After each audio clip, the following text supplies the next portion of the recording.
Lassie, and this is Northview TV, your community channel, bringing you all your local news.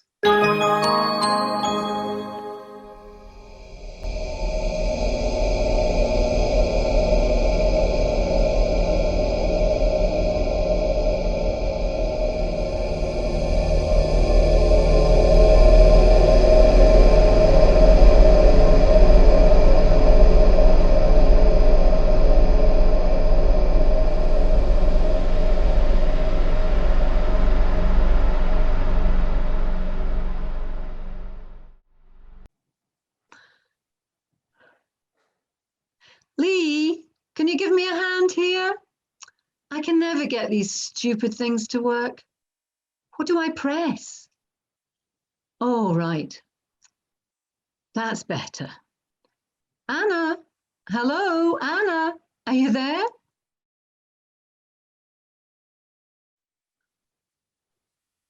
Can't hear you, Anna.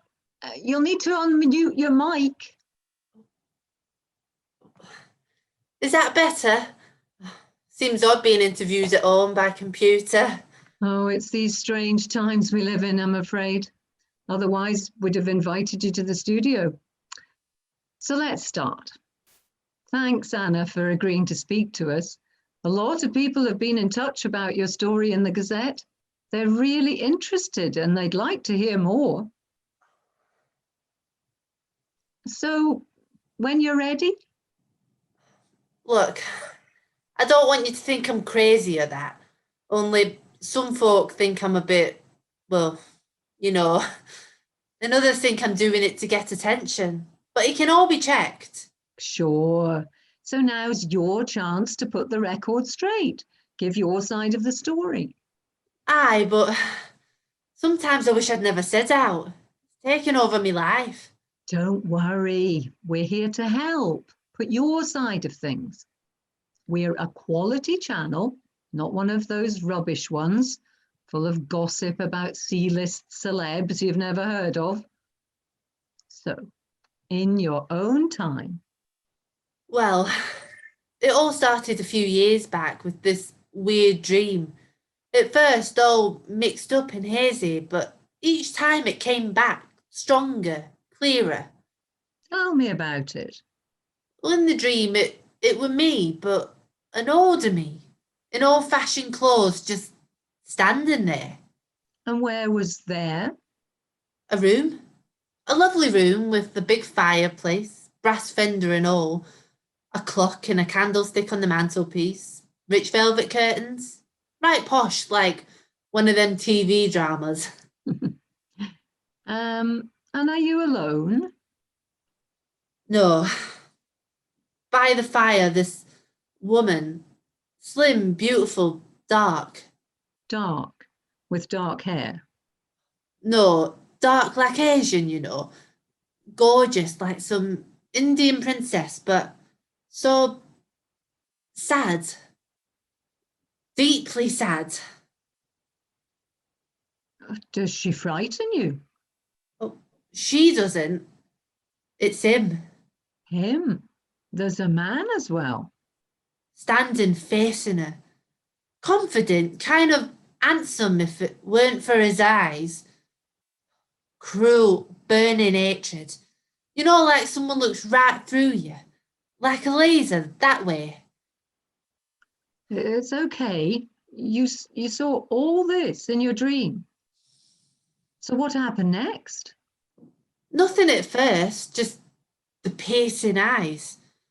Then I'd wake up, dripping with sweat. Every time and always the same. Until one night it changed.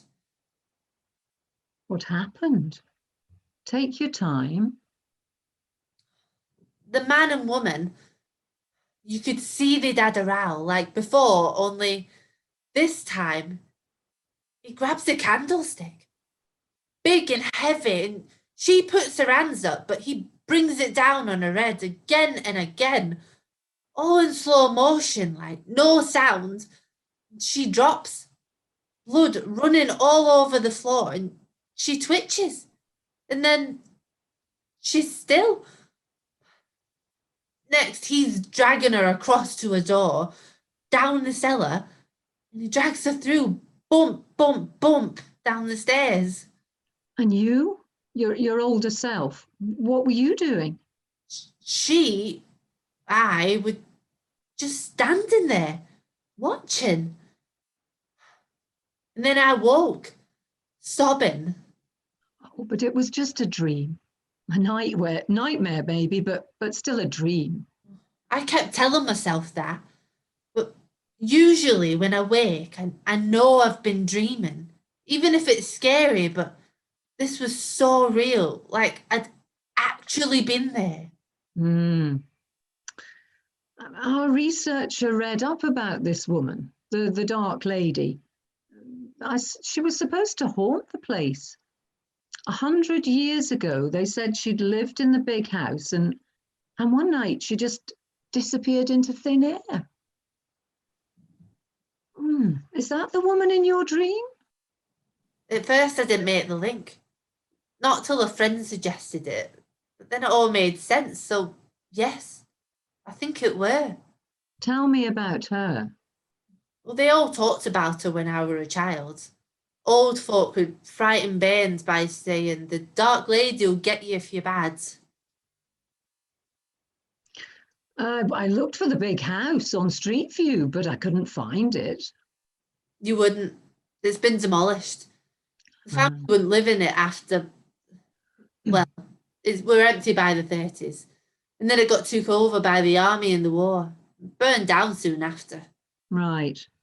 And the Dark Lady, who was she? Supposed to be the children's nanny. But folks thought she was, a bit more than that. Especially when the captain and his wife split up soon after. The captain? Aye.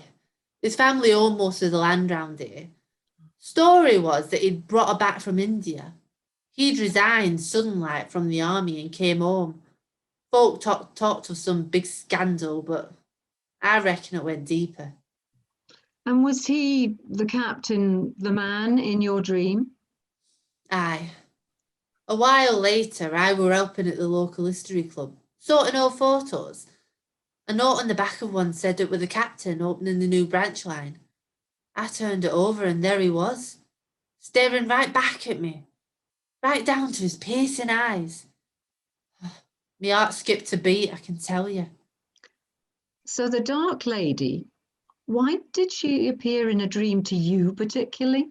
Was there some personal connection? I asked my mum, casual like, what she knew about her.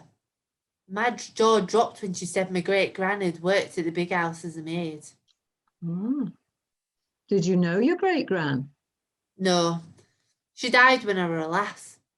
I didn't know they were a link, but what were really weird, when I asked my mum, she showed me a photo of my great-gran in the younger days. She looked just like me. So the older you in your dream? It were great-gran I was seeing, up at the big house. And was she there when the Dark Lady disappeared? Aye. She told Mum about it years later. The captain and the Dark Lady were quarrelling one night when she went off duty. And when she got back the next morning, there were no sign of her. Captain had said she'd got homesick and gone back to India. He'd wanted her to stay. That's why they were arguing. But she just headed off. In the middle of the night? That was a bit strange, wasn't it? The last train had already gone. Pony and trap hadn't been out, so folk reckoned maybe someone came and picked her up from the house. Did the captain ever hear from her again? He said he got a letter that said she were home safe and okay, but never mentioned her again. Never? No. He weren't the same after that. Never saw anybody. Broke all ties with family and friends. Went right downhill in the head too. He burst into violent rages and get weird delusions. Then died, sad and lonely of premature old age, the doctor said. Premature old age? Is that medical speak for a broken heart? Because she left him? Maybe. But you'd think folk could be sympathetic if someone dumped you, wouldn't they? They all shunned him. But if they thought that he was responsible for her death, like your dream suggests, then his family and friends would keep their distance. Do you think your gran knew that he might have, well, done her in? And was she trying to let you know, to tell you? Like I said, dreams can be weird, but well, you know they're just dreams. This was more vivid, like a message. So you looked for other things to back it up, yeah? For instance, that business with the clairvoyance? That was the Gazette's idea, not mine. I didn't want it blown up like that. According to the report, there were 3 of them, psychical researchers. The paper got them through some fortune teller outfit. And they hadn't been forewarned about the history of the house, the story of the Dark Lady, the captain, or anything? So they couldn't have been influenced? No, the paper said that they'd been starting with a blank sheet. But they certainly came up with the goods, didn't they? One heard the sound of carriages coming up the deserted driveway, driven by a man with piercing eyes.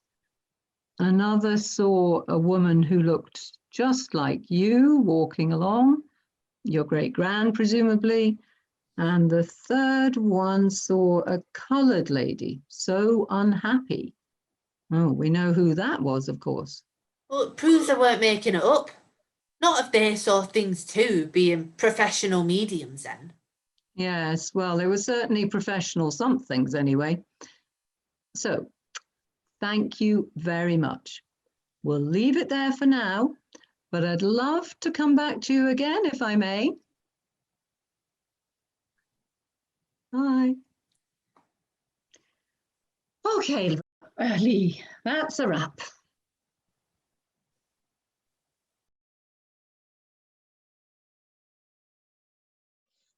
I'm ready. Hi, Tracy. Thanks for letting me interview you. Why are you wearing a mask?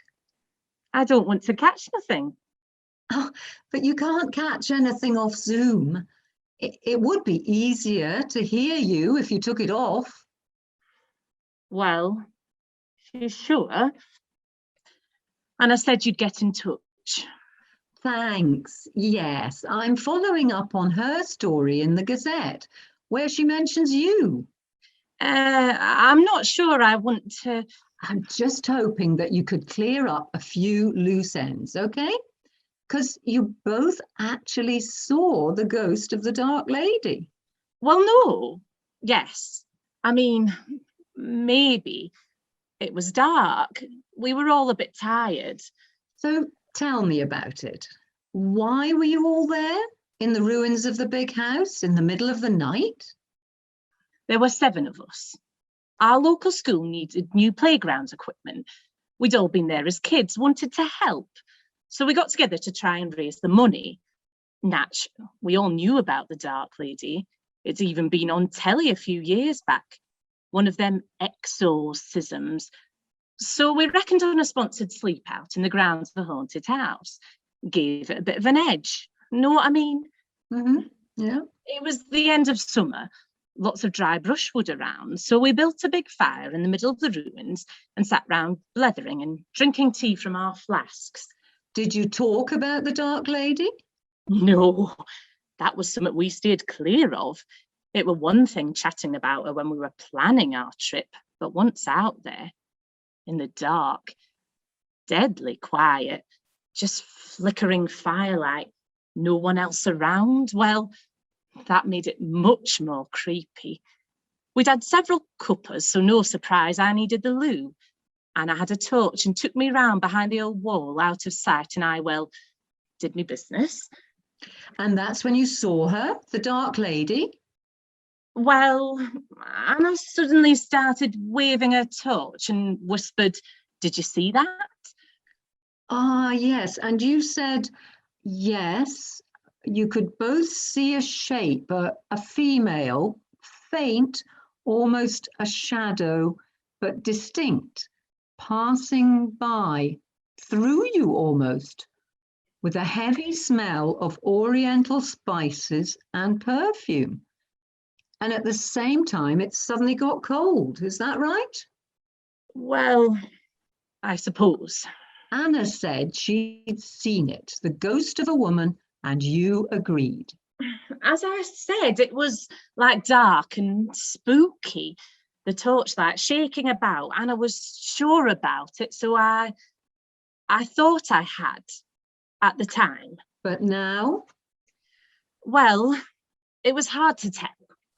Sometimes when a friend thinks she's seen or heard something, we can end up thinking we're seeing it too. The power of suggestion, especially if it's dark and creepy. Had Anna told you about her dream? Oh, yes. She often talked about it. I suppose it made her feel important, quite the centre of attention. Her 15 minutes of fame, yes? Oh, I doubt she meant to. No, but what I'm saying is, when you all went there, what with the spooky surroundings, you were probably in the right frame of mind, willing almost to see a ghost. Look, I'm really stressed with all of this. I never thought it would be so. Can we finish up, please?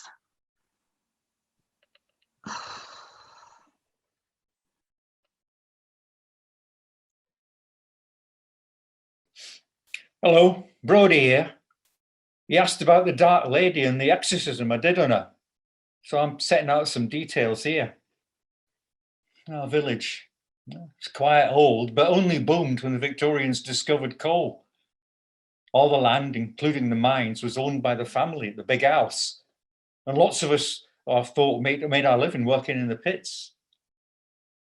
I first saw the Dark Lady when I was just a lad. The old house was already a ruin then, and I was up there with some pals picking fruit in the old orchard. Then suddenly, my leg gave way. I put my foot down the hole, and immediately it came to life. It was a wasp's nest.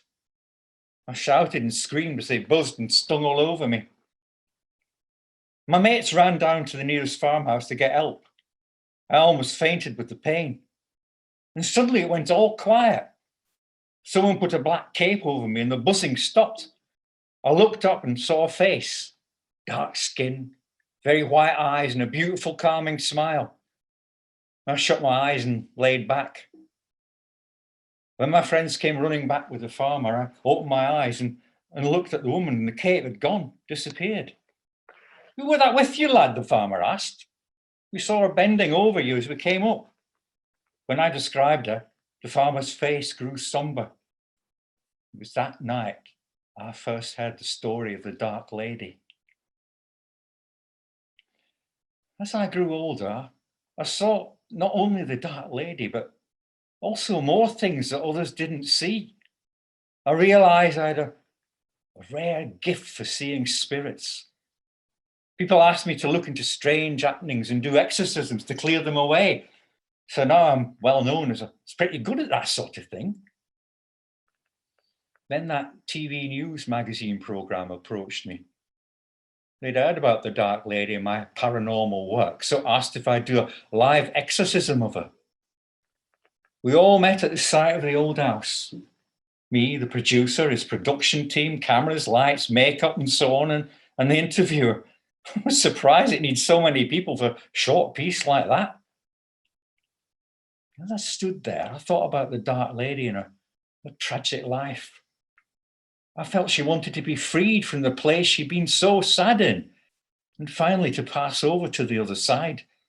And yet, would she approve of what I was about to do? The producer gave me the cue. I knelt down, held my Bible high in one hand, a crucifix in the other, and started speaking. Earthbound spirit, what holds you here? Why can you not pass? Well, actually, if I'm normally doing an exorcism, I don't talk out loud. I just do it with the power of my mind. But if you've got folk watching, well, they expect to see something, don't they? When I do one, I come very hot. The awareness builds up and I draw an energy from the spirit. A tingle ran through my body. I could feel the presence of the Dark Lady. I was gasping for breath. My pulse was racing. It got more and more intense until it hurt. Finally, I could hold on no longer and cried out, "Lord, free this spirit from her earthly prison and allow her to pass over." I dropped to the ground. The producer ran across anxious. "What's happened, Brodie?" "Well, she's gone. She's safe now," I said. "She won't haunt this place any longer." I really did feel we'd done it this time, though. Faintly, at the back of my mind, something nagged at me as if there was still unfinished business. I thought then it was because her death had never been officially cleared up and no one had been charged, or because she was an Hindu or a Parsi or something. Well, a Christian Bible and a crucifix might not have been quite the right things to use. Anyway, the next day, one of the crew rang me at home. He told me that after we'd finished, one of the TV crew had headed off towards another job. Not long into his drive, though, his car skidded off the road and crashed into a fallen telegraph pole.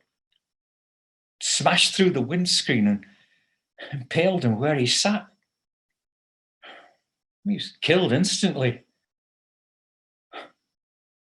Was it just bad luck? Or had the spirits taken their revenge for being made a public spectacle? I'll never know.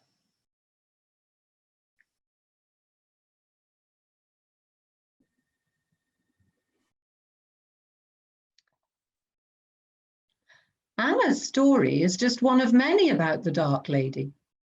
Maybe it is just like she described. But ghosts, dreams, psychics? When I hear words like that, alarm bells ring. Supernatural explanations don't do it for a cynical journalist like me. It's much too easy a cop-out. Whenever I hear paranormal, I look for a less mysterious explanation that fits with common sense.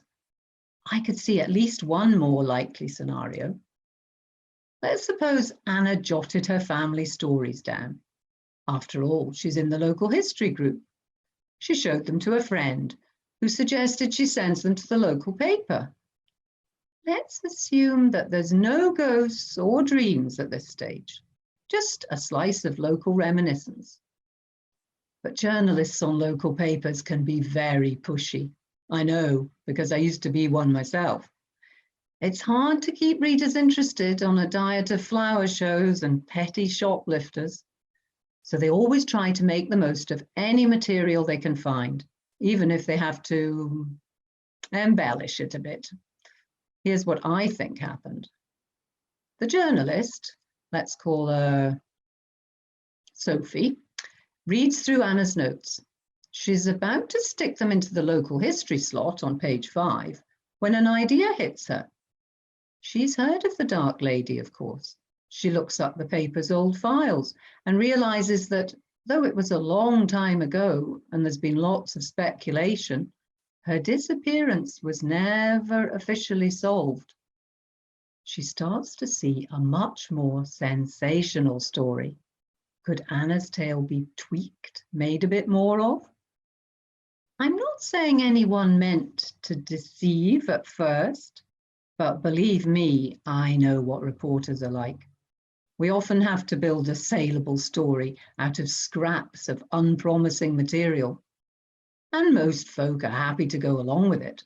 Everyone wants their time in the spotlight, after all. So, suppose Sophie has looked at Anna's story, thinks there's some possibilities and gets in touch with her. It might have gone something like this, with Sophie interviewing Anna.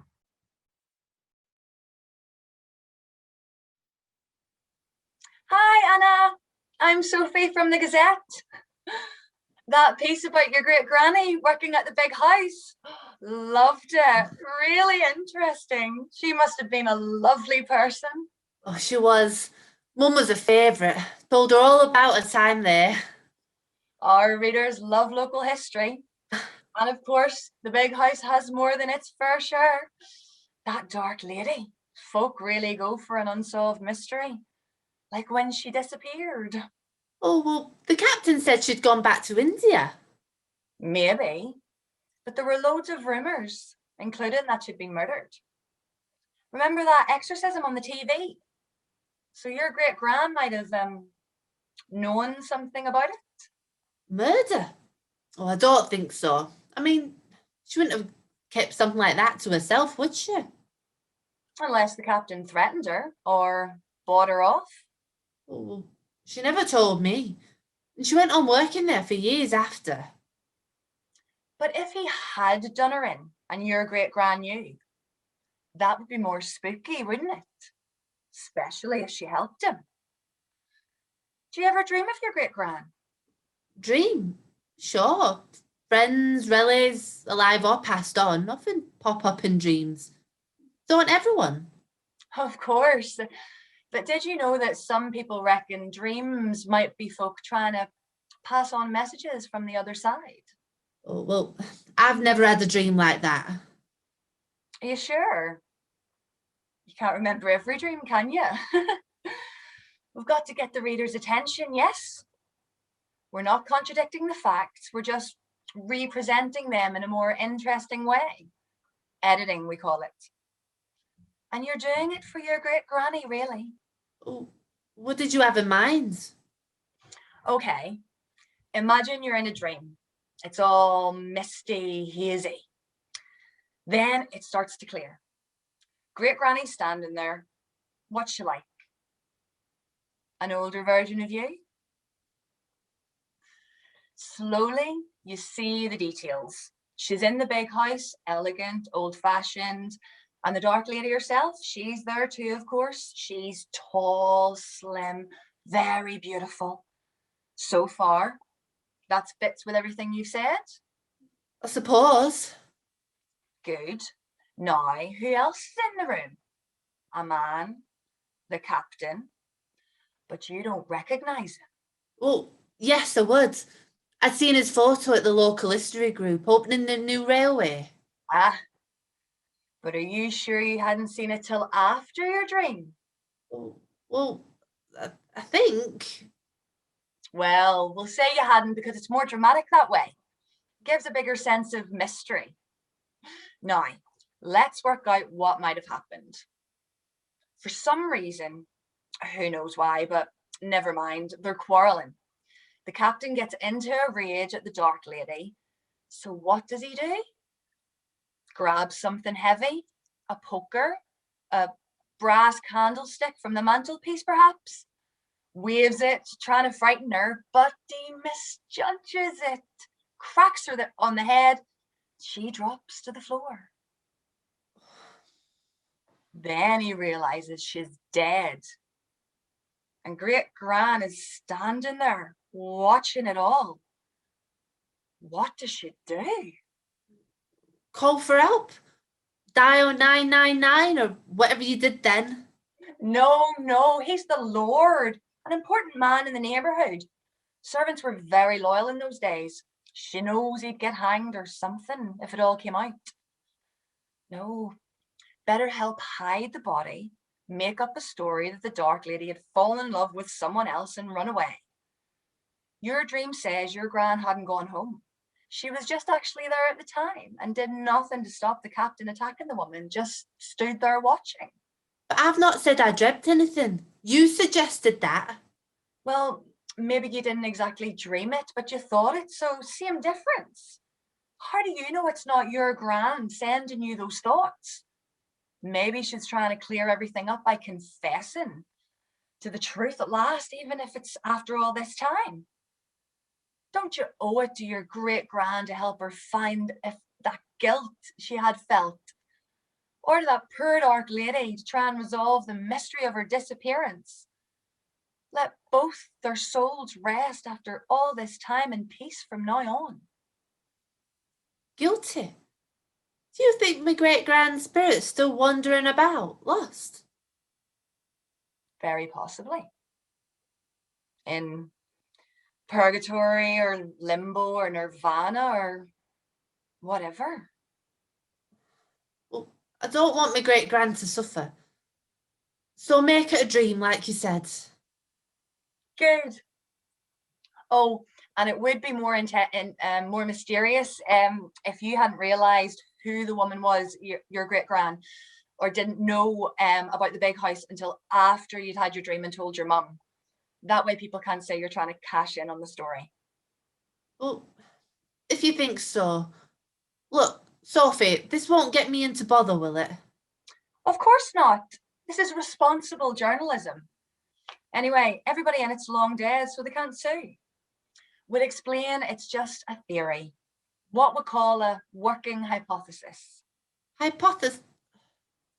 So you'll definitely make it clear it's just a what if, an idea, made up. Of course. You have my word.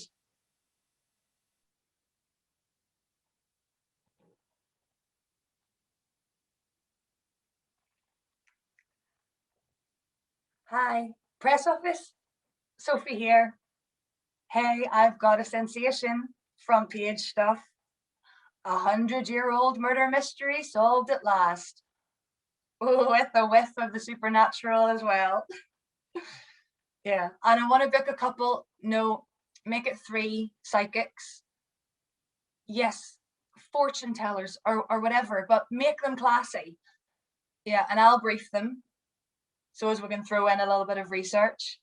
Yeah. Okay. Fine.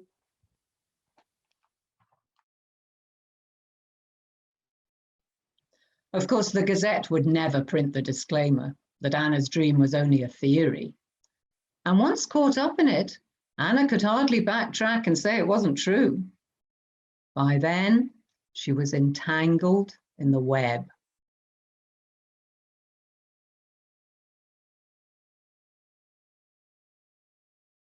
Good morning, Cassie. Professor Tempest here. I've read through your material about this case, and I'm ready to give you my findings. You asked me if there could be a scientific rather than supernatural explanation for the Dark Lady, and the answer is yes. Take Tracy's story, for instance. Here we have a group of impressionable young people who already knew the Dark Lady legend in an eerie setting of a remote outdoor location, at the remains of a ruined building with a history of supposed hauntings in the darkness of the night. So you can see how these individuals would already have a particularly receptive mindset. But what actually triggers them to think they see apparitions? Well, there's a simple scientific phenomena involved here. The bottom limit of human hearing is about 20 hertz or cycles per second. That's a very low growl. We don't normally hear sounds deeper than that. But if such sounds are loud enough, that is, the sound pressure is sufficiently high, then we can be aware of them, not as actual noise, but more as vibrations, which can affect various parts of the body. This is called infrasound. Because you're not aware of hearing anything, infrasound causes feelings of fear and unease, with symptoms of nausea, shortness of breath, a cold chill, upset vision with vibration, shimmering and bright light flashes. Now, all of which can induce thoughts of a strange or even supernatural nature. So where does infrasound come from? Well, from natural events such as earthquakes and tectonic ground movement, from machinery such as motors or fans, explosions, even some animal calls. It can cover long distances and go through obstacles with little dissipation. However, one environment which particularly encourages and intensifies it is underground. It's no coincidence that so many ghost sightings are reported in cellars, vaults, underground chambers, caves, or tunnels, where even small vibrations, like the sounds of air blowing along them, resonate to create very low frequency sound waves. And that's why old castles and fortifications are prime locations for ghost sightings.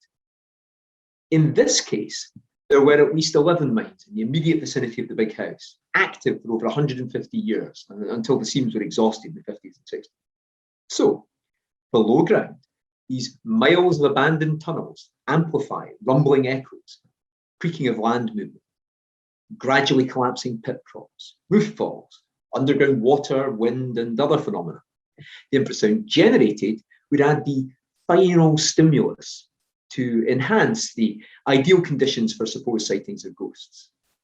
There, I would suggest, lies the answer to your mystery. A straightforward, scientifically sound, rational explanation, which is not paranormal, but simply normal.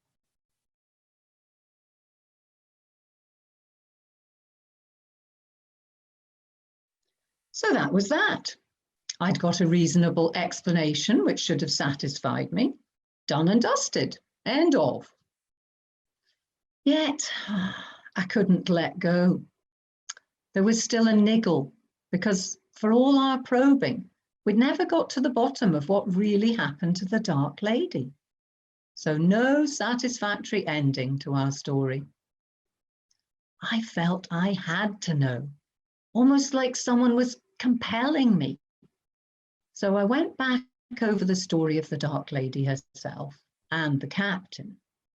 I knew he was the local bigwig, well connected, owned most of the land round about, including the mines. His society wedding had been one of the biggest in the county, with the battalion band playing on the lawn and so on. They're an idyllic couple with 3 fine children. He's doing well in his army career in India. And then suddenly, at only 29, he resigns his commission and returns home with the Dark Lady. Reading between the lines, there's something odd here. Not just because he took a mistress. Most society wives then seemed resigned to that sort of thing.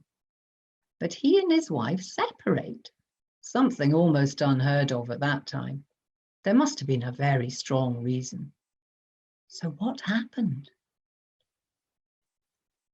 Then there were the years on his own after the Dark Lady's disappearance, when he storms off into wild rages, delusions, and finally dies in his early 50s of premature old age, whatever that means.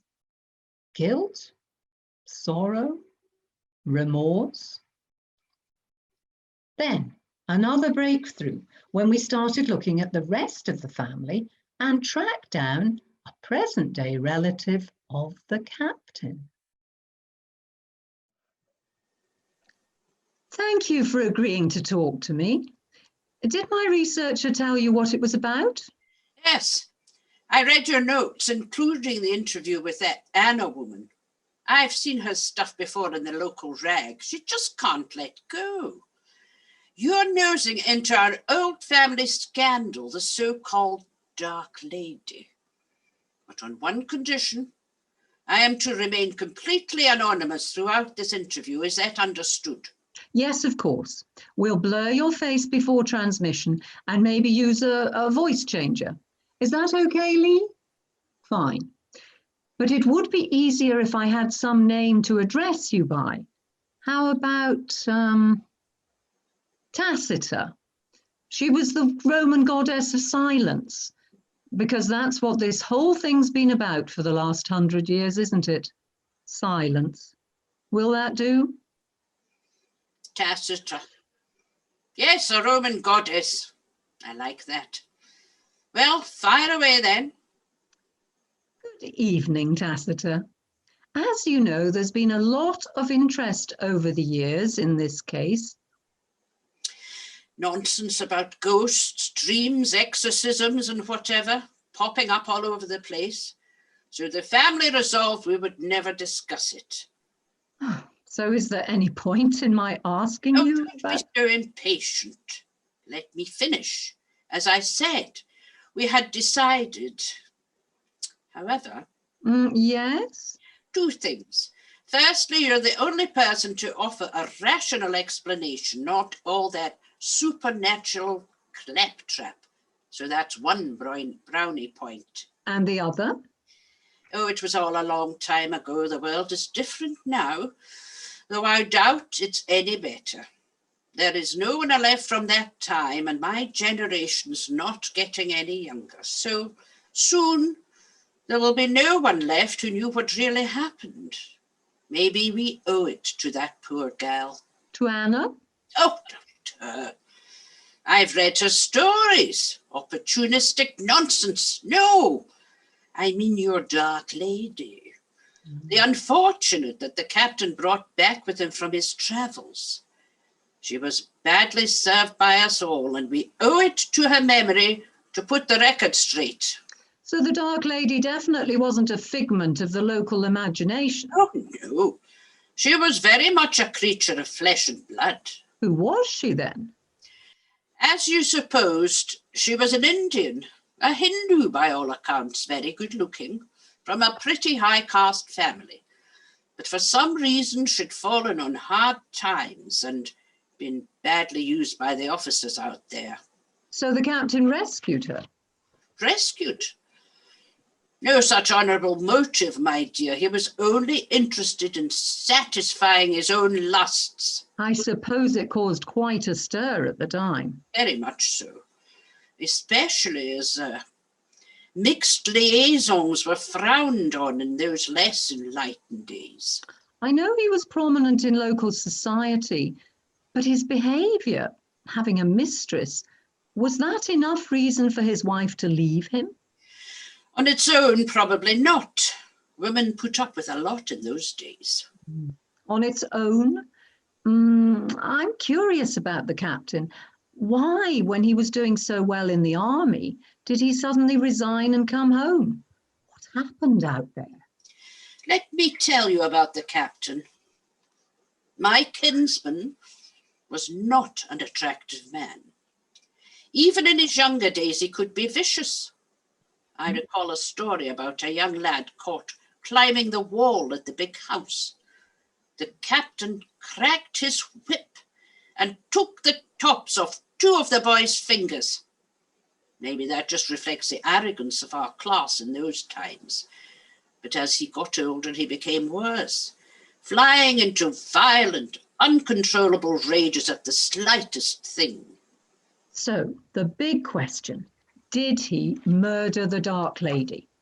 Oh, what's your verdict? On balance, so far, I would say yes. But surely the police would have investigated. Accuse the local gentry? Oh, my dear girl, in those days that would have been unthinkable. There was the Oscar Slater case in Glasgow a few years earlier. Everyone, from the police to the Lord Advocate himself, lied to protect the black sheep of a respectable city family and deliberately prosecuted the wrong man. It happened all the time. So any self-respecting constable who wanted to hold on to his job would keep his mouth shut. I'm not sure it isn't much the same now either, except gangsters and politicians have replaced the gentry as the police's partisan crime. But clearly the family thought he'd done it. I heard that they shunned him afterwards. Well, they did, cut him right out. You read about the big wedding, but did you know that when he died, hardly anybody turned up to the funeral? In fact, his name is not even on the family vault where he's buried. You say you tracked me down through the family history. Yes, we started with the captain's children. How many did you find? 3. Is that right? Not quite. There was one more. Born the year after the Dark Lady disappeared. But I thought the captain and his wife had separated by then. Was it the Dark Lady's child? No. His wife tried to have as little to do with him as possible, although it's not easy when children are involved. Anyway, one day she went up to the house to confront him over some money matter. Alone. That turned out not to be a good idea. The captain could be assertive. He forced himself on her? Raped her? I said he was not a pleasant man. But in those days, it was a husband's right. So who was going to complain? This 4th child, he, she? She. Didn't show up on our research. In those days, if a family had a high social standing, Everyone looked up to them. The good name had to be protected at all costs. Their superior breeding gave them the moral right and ability to rule, so they wouldn't want to draw attention to any family members who inconveniently didn't come up to scratch. Like, for instance, someone who'd murdered their mistress. Actually, getting rid of tiresome encumbrances, especially if they were foreign and coloured, was almost acceptable then. Oh, don't look so shocked, my dear. I told you there were callous times. No, I was thinking more of the ones who physically or mentally didn't measure up. So where does this fourth child fit in? When I was a young woman, an elderly aunt let slip about the poor girl. An odd little thing. Face wrinkled like an old woman, always poorly and snuffling, nearly blind. Her siblings used to tease her. They called her Dracula because of her funny pointy teeth. It was only some years later, when I trained as a nurse, that I realised the significance of that and of the captain's demented rages, and why both of them had been erased from the family history. Sorry, I don't follow. All this period drama on the television, Downton Abbey and the like, paints a rosy picture of those days as a lost golden age. But for some of my family, it probably was. But for most people, heavy work, long hours, poor wages, no security, dangerous conditions, and so on. Though I'm sure you all know that. What wasn't so widely broadcast, that underneath the facade of an orderly and organised society, there was a hidden scourge, so virulent and shameful, it was never mentioned. What do you mean? Syphilis, my dear. The pox. The secret scourge of Edwardian Britain. You didn't know. Something that gets left out of the school history books, not surprisingly. But 15% of the population had it. The hospitals were swamped with cases, soldiers bringing back an unwanted souvenir of their foreign service, passing it on to their wives, who in turn produced defective, sickly children. Pegged and notched teeth are one of the giveaway signs. Teeth? The little girl, the fourth child, she was suffering from... Exactly.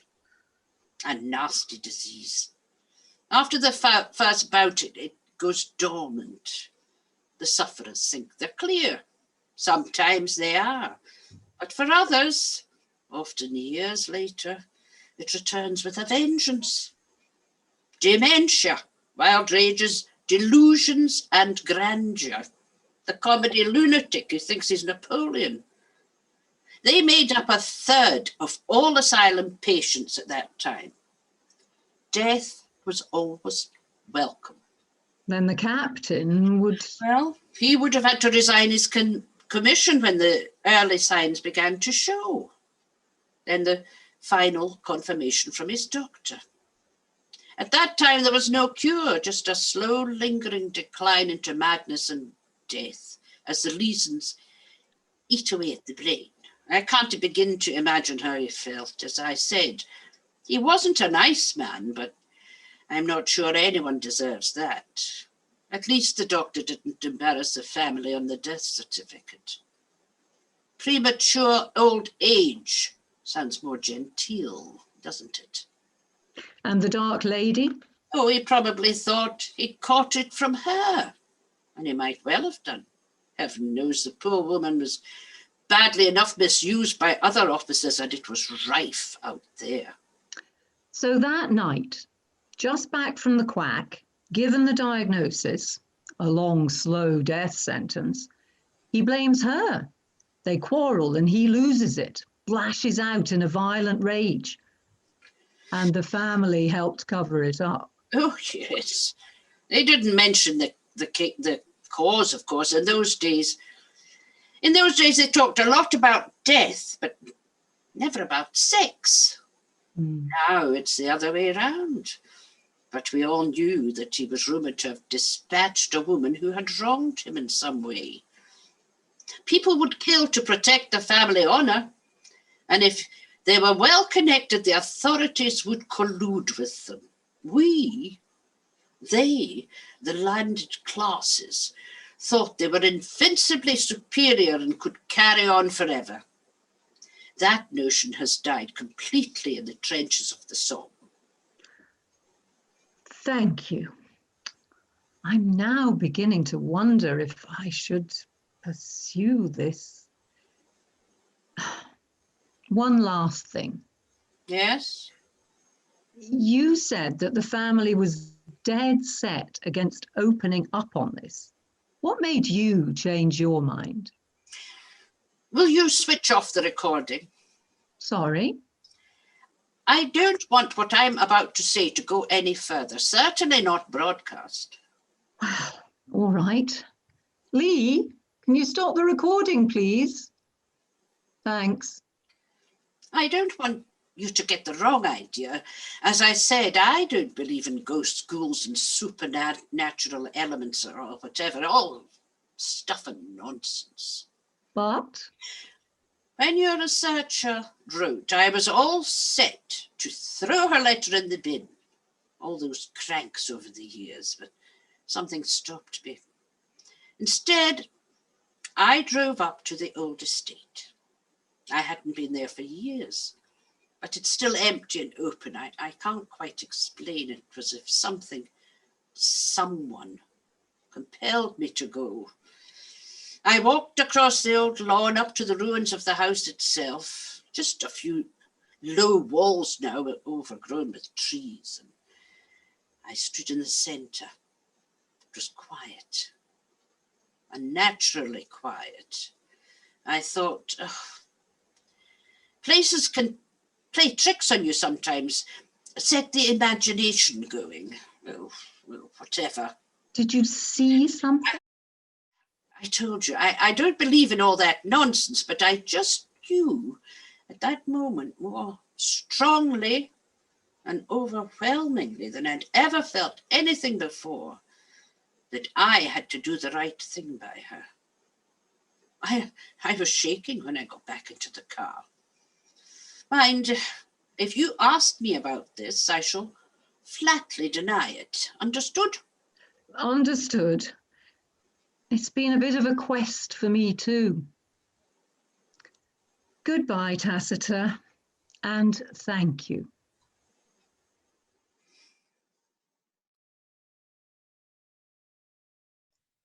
Now I've got the whole story, I'm not sure where to go with it. It was such a long time ago, and perhaps the Dark Lady should just be left in peace.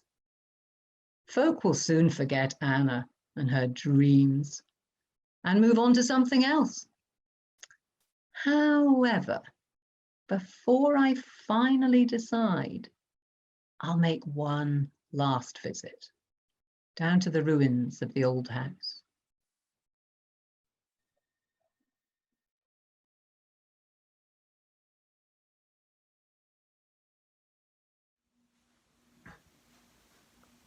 I'm just back from visiting Cassie now. She's home from the hospital. Her fractures are healing okay, but she's still getting nightmares. You know, it's weird. She can't even recall exactly what happened. She was wandering around the ruins of the house when all of a sudden a large stone lintel just came crashing down on top of her. Honestly, these things weigh about half a ton. A few more inches and that would have been curtains for Cassie. One of her broken ribs almost impaled her heart. Anyway, the council came and they checked for any kind of instability, structural faults or any vandalism of any kind. I told Cassie we were all looking forward to seeing her as well. You know, having her back in the studio. she just kind of shuddered and muttered something about a complete change in career. Given the circumstances, the company have just decided to shelf the project.